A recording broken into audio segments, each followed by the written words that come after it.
Mga katmates, ako si Father RJ Palmos, ang Komisyon Direktor sa Komisyon sang Katekesis. Kaginadala naman sa inyo ang isa naman ka istorya sagrada. Kagang aton leksyon para sa siri ikaduwa nga adlaw sang Flores de Mayo amo ang tuhoy kay Adan kag Eva sa paraiso nga aton mabasahan sa libro sang Henesis, Kapitulo 2, versikulo 7, tubtob 24. Ang Ginoong Dios nagbuhat sang una nga tawo gikan sa yabok sang duta. Ginhatagan niya ini sing kalag nga magakabuhi sa gihapon. Gintawag sang Dios ang una nga tawo nga Adan.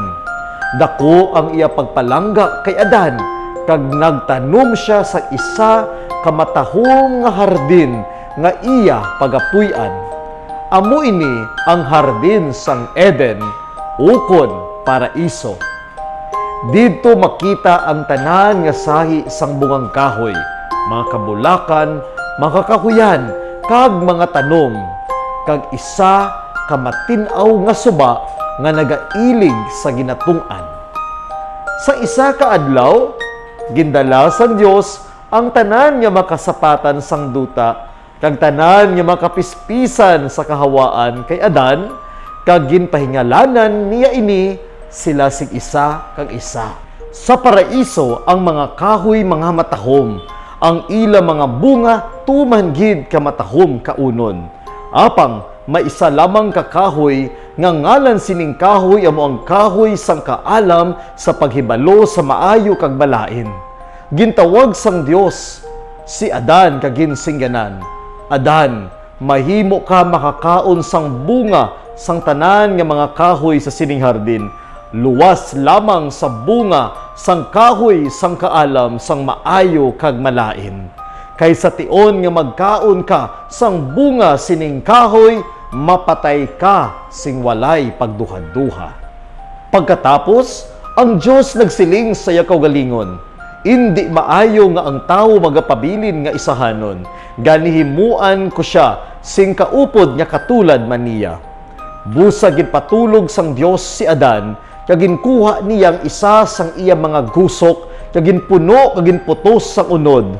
Iya ini ginhimo nga isa ka babayi nga kaupod ni Adan, kag si Adan nagsiling, amo ini ang tulan sang akon tulan, kag unod sang akon unod. Pagkatawgon siya nga babayi, bangod kay ginkuha siya sa lalaki. Ang una nga babayi gintawag nga Eva, nga ang buot hambalon iloy sang mga nagakabuhi. Si Adan kag si Eva malipayon sa sulod sa tunga sang paraiso. Makuha nila ang tanan nga maluyagan nila. Wala sila makabatyag sang kasakit, kasubo, kagutom ukon kauhaw. Ginsaad sang Dios nga magakabuhi sila sa gihapon. Dili sila mamatay kung magpadayon sila nga matinumanon sa sugo sang Dios. Pamalandong, bangod sini, pagabayaan sang tawo ang iya amay kag iloy, kag unungan niya ang iya asawa, kag maging isa kaunod sila nga duha. Gikan sa Ebanghelyo ni San Mateo, Kapitulo 19, versikulo 3. Diri gintukod sang Ginoong Dios ang matrimonyo.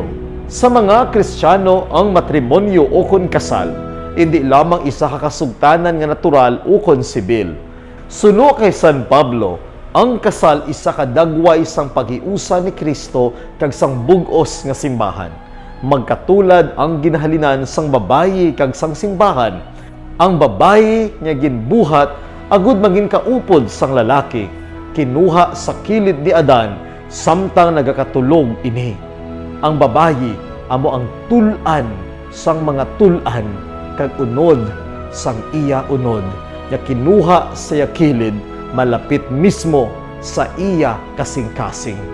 Sang si Jesus naghimugto kag napatay sa krus, ang bangkaw nagbukas sang iya kilid kag naglapos sa iya kasing-kasing.